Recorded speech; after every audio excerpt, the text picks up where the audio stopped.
우리는 예수님의 답변을 자세히 살펴보고 있습니다. 특히 더 많은 표적이 있어야지 나는 주님을 믿겠습니다. 더 나를 확신시켜 주십시오. 이런 표적을 주시면 제가 믿겠습니다. 이런 유대인들의 반응에 대해서 주님이 답변하시는 내용들입니다. 지난주 주님은 이런 반응이 굉장히 악한 것이다. 더 많은 표적을 달라 하는 것이 악한 것이다 하는 말씀을 하셨습니다.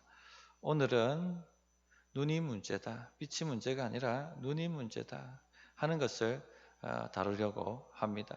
왜 이 말씀들을 자세히 우리가 살펴봐야 하느냐 하면 우리에게 굉장히 유익하고 또 중요합니다. 제가 신앙생활을 해보니까 많은 경우 결단은 안 합니다. 근데 결단 안 하는 이유가 뭐냐면 이 핑계 저 핑계를 대는데 더 증거가 필요합니다. 더 확실해야 됩니다. 이런 마음으로 은근히 결단을 하지 않습니다. 결단을 하고 믿음으로 홍해 앞에 한 발을 내디뎌야 홍해가 갈라지는 역사가 나타나지 않습니까? 그런데 결단을 하지 않고 늘 이 핑계 저 핑계를 대고 뭔가 더 큰 것이 올 것을 기다리는 것처럼 더 나를 확신시켜주고 더 설득시켜 줘야 할 것처럼 그렇게 삶을 사니까 진전이 안 생깁니다. 길이 열리지 않고 전진할 수가 없습니다. 그럼 우리 성도님들 오늘 말씀을 통해서 결단을 좀 실천을 해보십시오. 우리 주님이 요구하시는 건 단 한 가지입니다. 지금까지 4주간에 오늘 가르쳐서 말씀의 핵심 내용이 뭡니까? 결단하라는 것입니다. 회색지대는 없고 더 머뭇거릴 시간도 없고 더 많은 표적 그렇게 지금 말할 타임도 아니다. 충분하니까 이제 결단하라. 그 요구를 하고 계신 것이죠. 성도님들 결단이 필요합니다. 결단할 때 역사가 나타납니다. 오늘은 증거는 충분하고 문제는 그걸 바라보는 눈이 문제다. 눈을 고쳐라. 눈을 고치고 결단하라 하는 말씀을 살펴보려고 합니다. 첫째, 증거가 충분하다는 것입니다. 더 많은 증거를 주시고 더 많은 표적을 달라 하는 유대인들의 요구. 왜 이런 요구를 했겠습니까? 그들이 생각하기에는 충분하지 않다 생각한 것이죠. 더 많은 증거가 필요하고 더 많은 말씀이 필요하고 더 많은 표적이 필요하고 더 확실하게 100% 나를 확신시켜달라, 설득시켜달라 이런 요구입니다. 충분하지 않다는 것이죠. 근데 지난번에 제가 목회편지에 썼습니다만 우리 인간은 죄인되고 유한하기 때문에 하나님께서 100% 증명해도 100% 확신하지 않습니다. 뿐만 아니라 설교했습니다만 우리 안에 또 죄의 능력이 있기 때문에 죄의 능력이 뭐죠? 불신의 능력이죠. 진리를 아무리 말해도 믿으려고 하지 않습니다. 그렇기 때문에 100% 확신할 수가 없어요. 어느 정도 충분하게 말씀하셨고 충분하게 표적을 보여주셨다면 이제 결단을 해야 되는 겁니다. 그 이야기를 하고 계십니다. 그런데 어떻습니까? 우리는 계속 이 핑계 저 핑계를 대고 더 많은 표적과 더 많은 증거를 달라고 얘기합니다. 우리 성도님 가운데도 아직 주님 앞에 온전히 삶을 맡기지 못하거나 또 계속 주님이 지금 결단하라고 어떤 특정한 부분을 말씀하고 계심에도 불구하고 결단하지 않고 순종하지 않고 좀 더 이렇게 미적미적거리는 분이 계실 수 있습니다.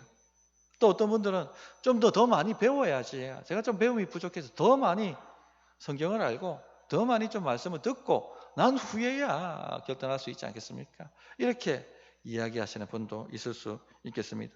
자, 예수님의 답변이 뭐냐면요. 충분하다는 것입니다. 결단할 만큼 충분하다는 것입니다. 그 얘기가 33절에 나오죠. 누구든지 등불을 켜서 음속에나 말 아래 두지 아니하고 등경 위에 두나니 이는 들어가는 자로 그 빛을 보게 하려 함이라. 증거가 충분하다는 것을 빛이 이미 온 세상에 가득하고 비춰지고 있다 하는 비유로 설명을 하고 계십니다.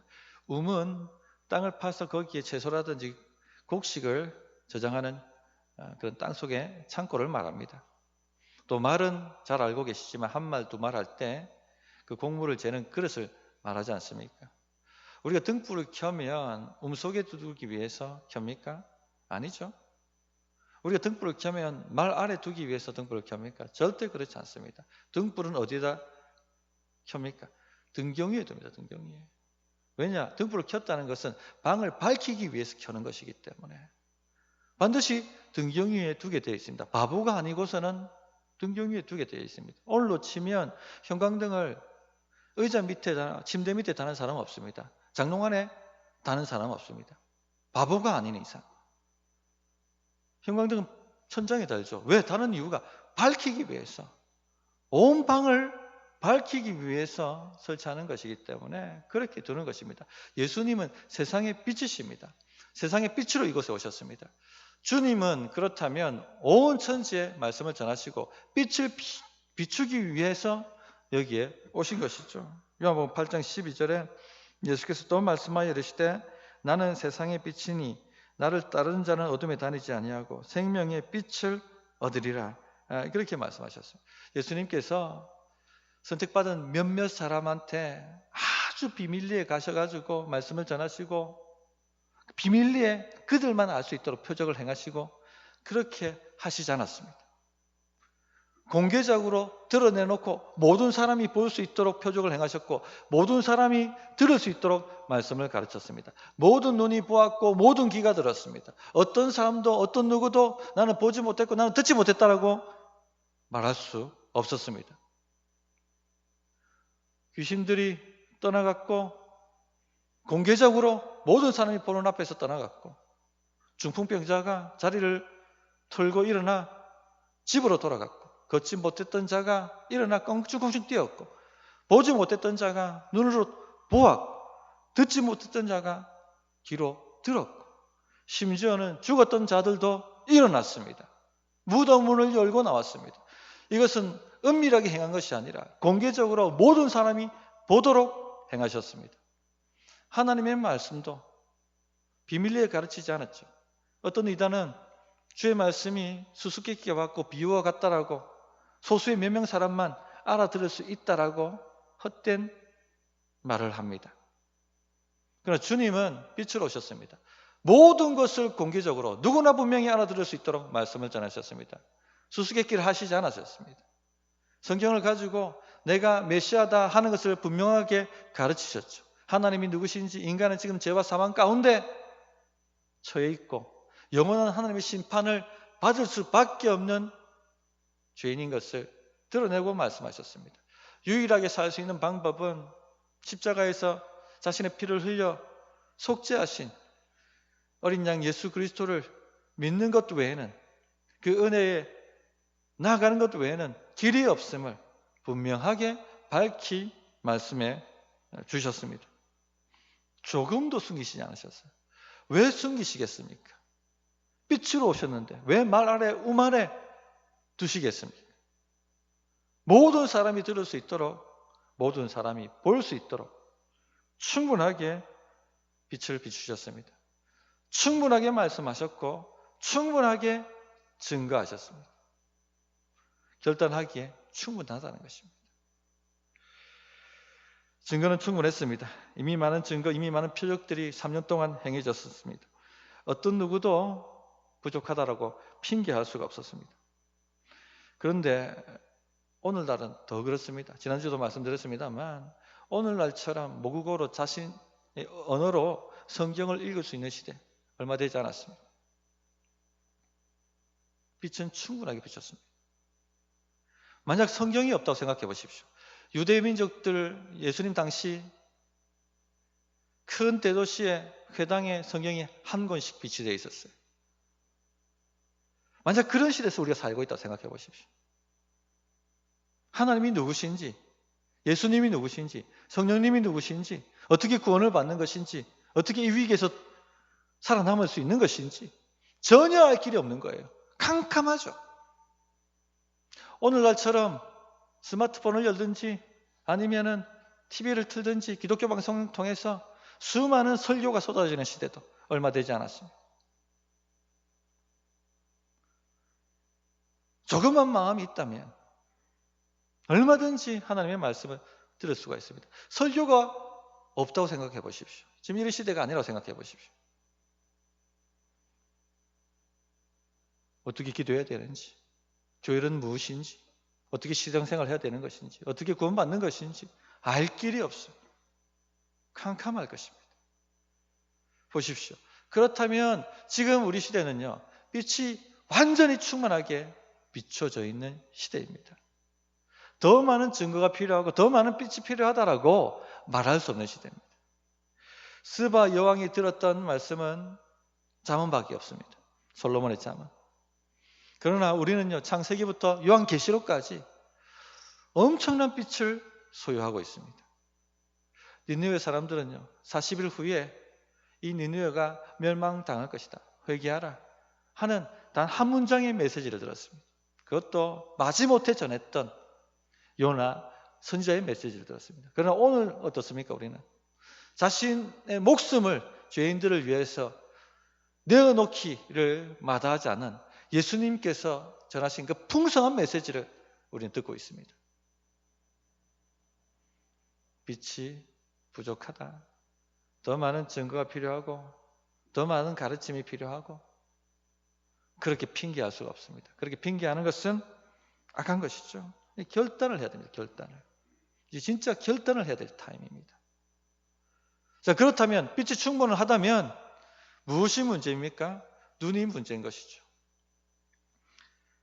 주님께서 누구도 부인할 수 없는 많은 표적을 행하셨고 누구도 부인할 수 없을 만큼 분명하게 말씀을 가르쳤지만 어떻게 판단합니까? 사람들이 바알세불을 힘입어서 저렇지, 더 많은 표적이 필요하지, 아직 확신하지 못하겠어, 이런 잘못된 결론을 내립니다. 빛이 문제가 있어서, 가르침이 문제가 있어서 아닙니다. 문제는요, 눈이 망가져 있기 때문에 그렇습니다. 그 이야기를 주님께서 34절에 하시는 것이죠. 내 몸의 등불은 눈이라. 내 눈이 성하면 온몸이 밝을 것이요 만일 나쁘면 내 몸도 어두우리라. 내 몸의 등불은 눈이라. 자, 눈은 우리 몸의 등불과 같습니다. 등불이 온 방을 밝히는 것처럼 우리 눈은요, 빛을 우리 온몸에 밝히고 우리 인생에 밝히는 그런 기관이죠. 만약 눈이 성하지 않다고 생각해 보십시오. 온몸이 어둡습니다. 눈이 제대로 빛을 받아들이지 않는다면 온몸이 어둡고 인생이 어두울 것입니다. 그러나 눈이 성하면, 눈이 빛을 제대로 받아들이게 된다면 온몸이 밝고 온 인생이 밝을 것입니다. 한번 눈을 한번 잠깐 감아 보십시오. 어둡죠? 떠보십시오. 빛이 있습니까? 없습니까? 빛은 충분합니다. 근데 문제가 뭐죠? 눈이 망가졌다는 것이죠. 눈이 감겼다는 것이죠. 그래서 잘못된 판단을 하는 것입니다. 사람들은 예수님이 행하시는 표적들 보고 예수님이 가르치신 말씀을 듣고도 잘못된 판단을 내렸습니다. 그것은 영적 눈이 망가져 있기 때문에 그런 것입니다. 어떤 분들은 그런 말씀을 하십니다. 목사님, 복음을 잘 가르쳐 주신다면 우리가 결단할 수 있을 것입니다. 제가 지금 결단하지 못하는 것은 복음을 잘 배우지 못했기 때문에 그렇습니다. 잘 가르쳐 주시는 분이 없었기 때문에 그렇습니다. 그렇게 말씀하시는 분들이 있습니다. 그런데 그렇지가 않아요. 대부분, 물론 그런 경우도 있습니다. 복음을 제대로 가르치지 못해서, 복음을 제대로 가르치지 못하면 눈을 어둡게 만들죠. 그런 경우가 없지 않아 있습니다. 그러나 제가 볼 때는요, 지금 이 시대는요, 빛의 문제가 아닙니다. 눈의 문제입니다. 눈이 망가져 있기 때문에 그렇습니다. 대부분의 문제는 눈이 망가져 있는 것입니다. 가장 복음을 잘 가르치신 분이 누구십니까? 예수님이시죠. 분명하게 표적을 행하신 분이 누구십니까? 예수님이십니다. 그런 분명한 말씀과 분명한 표적을 보고서도 바알세불이라고 욕하고 더 많은 증거가 필요하다, 확신하지 못하겠다 말을 했다면 눈이 문제인 것입니다. 성도님들, 대부분의 문제는요, 눈의 문제입니다. 영적인 눈이 망가져 있기 때문에 잘못된 판단을 하고 결단하지 못하고 있는 것입니다. 죄인들은 기본적으로 눈이 망가져 있습니다. 자기가 원하는 대로 보려 하고 자기 중심적으로 모든 것을 보려고 합니다. 심지어는요, 신실하게 예수님을 믿는 사람들 안에도 방심하며 눈이 망가지는 역사가 나타납니다. 가장 대표적인 예가 사무엘 선지자 이야기죠. 하나님의 계시를 받는 선지자예요. 영안이 열려있는 사람입니다. 하나님께서 이새의 집에 가서 이새의 아들들 가운데 유대 왕으로 세울 사람이 있으니 가서 기름을 부으라고 말씀하셨습니다. 가서 이새 아들들을 불러왔는데 엘리압을 보고 사무엘 눈이 확 가려져 버리시죠. 이야, 정말 왕이 될 만한 사람이 여기 있겠다. 그리고는 주님께 묻지도 않고 기름을 부으려고 합니다. 근데 주님께서 말리시죠. 이는 왕이 될 사람이 아니다. 이미 내가 그를 버렸노라. 그러면 사실 말씀이 무엇입니까? 사람은 외모를 보나 나는 중심을 보느니라. 그때 사무엘이 아차 싶었을 것입니다. 이렇게 우리가 방심하면요, 영적인 사람도 눈이 가려질 수가 있습니다. 하물며 우리이겠습니까? 이 계시록을 보면 라오디게아 교인들 눈이 가려져 있다 하는 것 책망하시고 경고하시죠. 계시록 3장 17절부터 18절에 보면 내가 말하기를 나는 부자라 부요하며 부족한 것이 없다 하나 내 곤고한 것과 가련한 것과 가난한 것과 눈먼 것과 벌거벗은 것을 알지 못하는도다.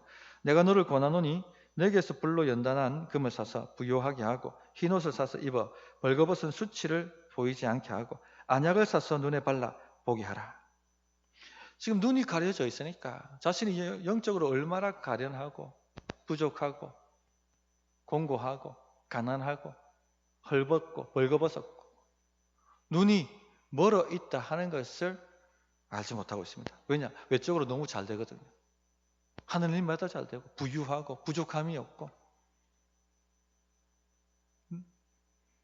영적으로 완전히 지금 썩어 들어가고 있는데도 불구하고 보지 못하는 것입니다. 눈이 가려져서 이런 역사가 있다는 것입니다. 성도님들, 오늘날 대부분의 문제는요, 눈의 문제입니다. 눈이 망가져 있기 때문에 믿음의 결단이 안 들어가는 것입니다. 눈이 밝아야지 온몸이 성한데, 눈이 밝아야지 인생이 밝을 텐데, 매주일 하나님의 말씀이 들려지지 않습니까? 우리가 마음만 먹는다면요, 얼마든지 누구든지 성경책을 들고 읽을 수가 있습니다. 빛이 부족하지 않습니다. 더 탁월한 가르침이 와야지, 더 잘 배워야지, 그래야지 내가 결단할 텐데 전혀 그렇지 않습니다. 충분합니다. 좀 더 전문적인 지식을 내가 습득해야지, 배워야지 결단할 텐데 절대 그렇지 않습니다. 충분합니다. 지금 여기서 결단하지 못한다면 이건 죄악입니다. 충분하다는 것입니다. 근데 뭐가 문제입니까? 눈이 문제죠. 눈이 망가져 있으니까 어두운 것입니다. 어둡게 보이는 것이죠. 온몸이, 온 인생이 어둡습니다. 또한 많은 분들이 기도를 합니다. 기도하면 하나님은 응답하세요. 이 표적이죠. 그런데 눈이 가려져 있으면 어떻게 말합니까? 생각합니까? 우연이겠지. 어쩌다 된 일이겠지. 많은 기도 응답이 하나님 섭리 가운데 오니까 어쩌다 된 일이겠지. 설마. 그렇게 하나님의 응답을 심각하게 받아들이지 않고 어영부영 넘겨버립니다. 하나님께 결단을 못하는 거죠.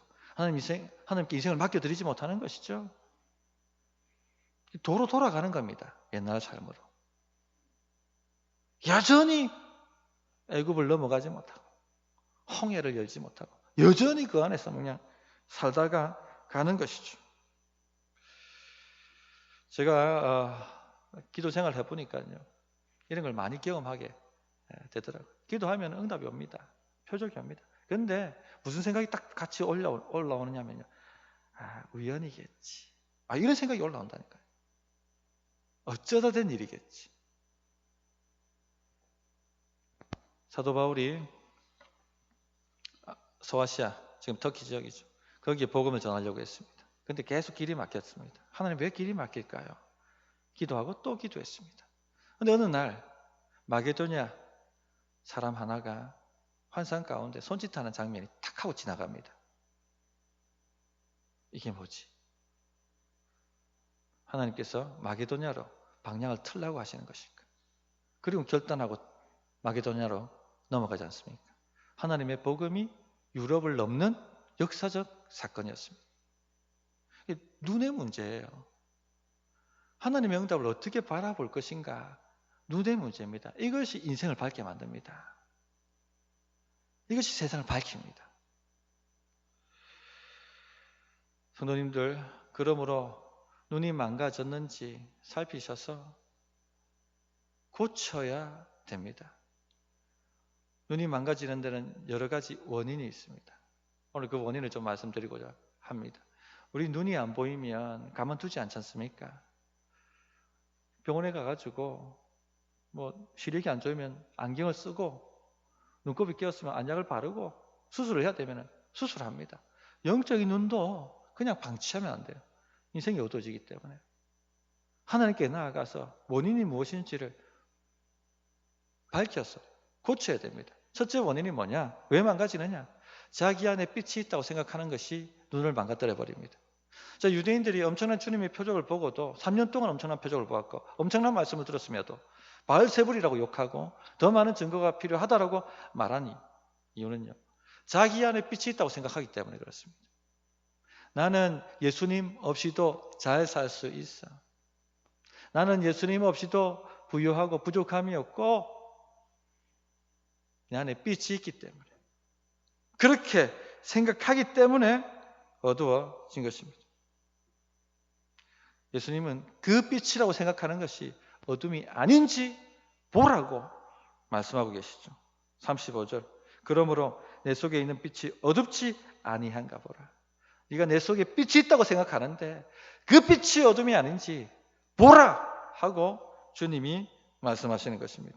성도님들, 무엇을 믿고 사십니까? 무엇이 빛이라고 생각하고 그 빛을 쫓아가고 계십니까?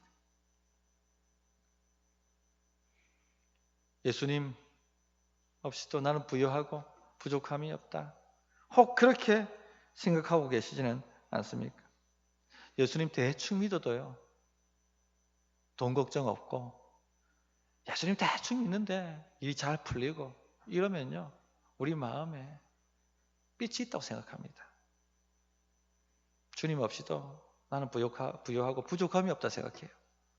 그런 분들 많이 보았습니다. 목사님, 저보고 기도하라 하지 마세요. 목사님 기도하세요. 저는 기도 안 해도 잘 됩니다. 지금까지 문제없이 살았습니다.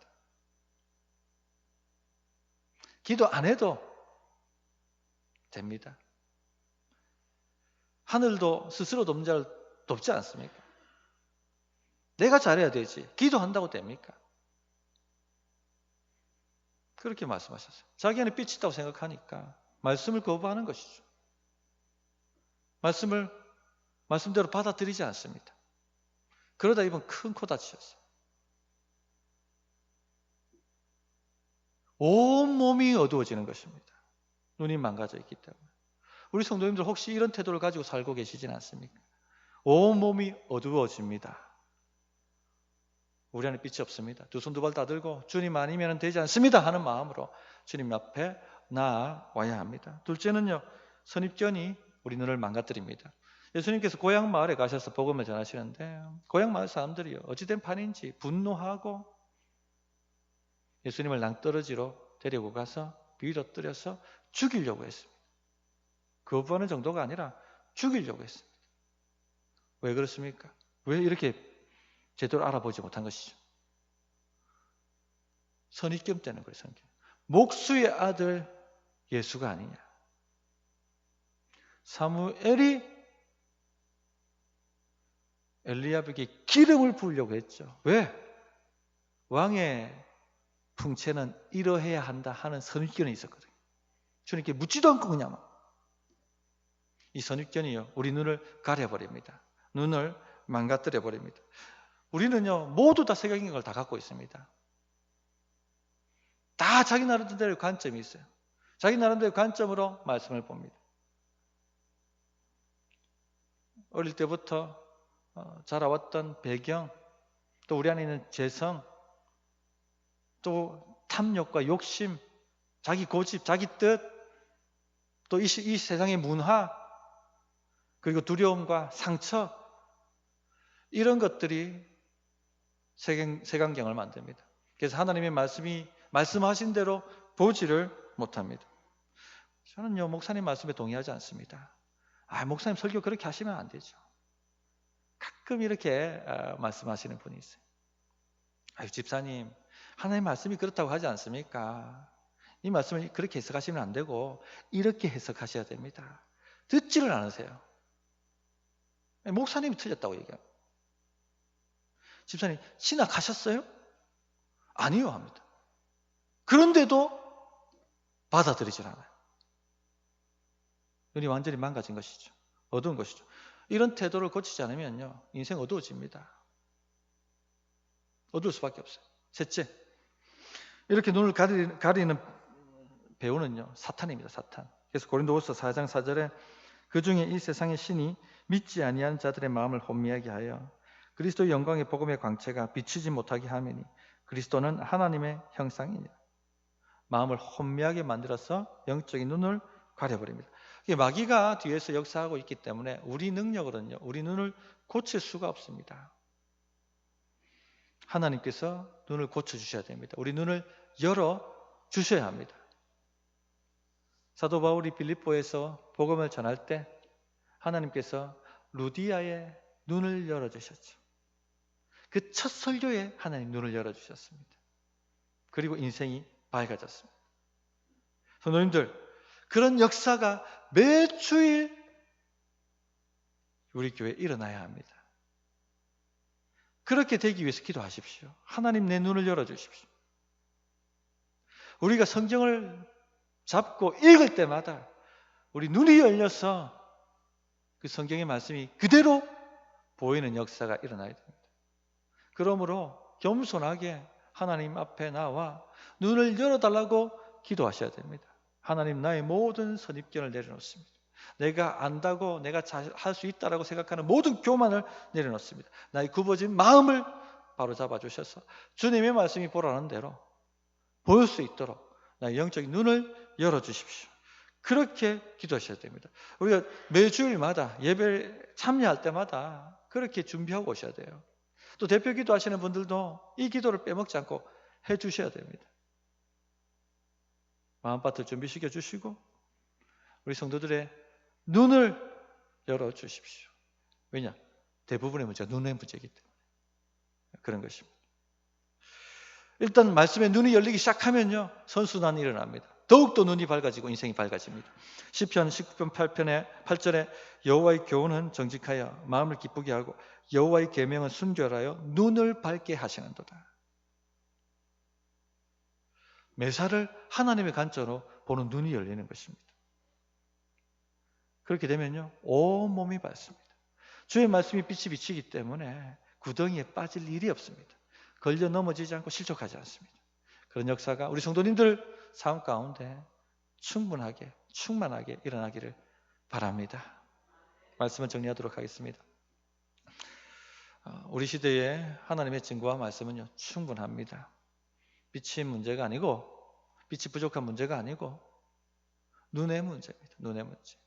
눈이 성해야 온 몸이 밝습니다. 그런데 왜 눈이 망가집니까? 우리 안에 빛이 있다고 생각하기 때문에.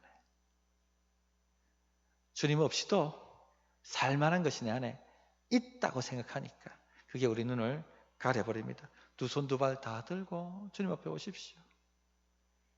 주님이 한번 터치해 주셔야지 인생이 바뀝니다.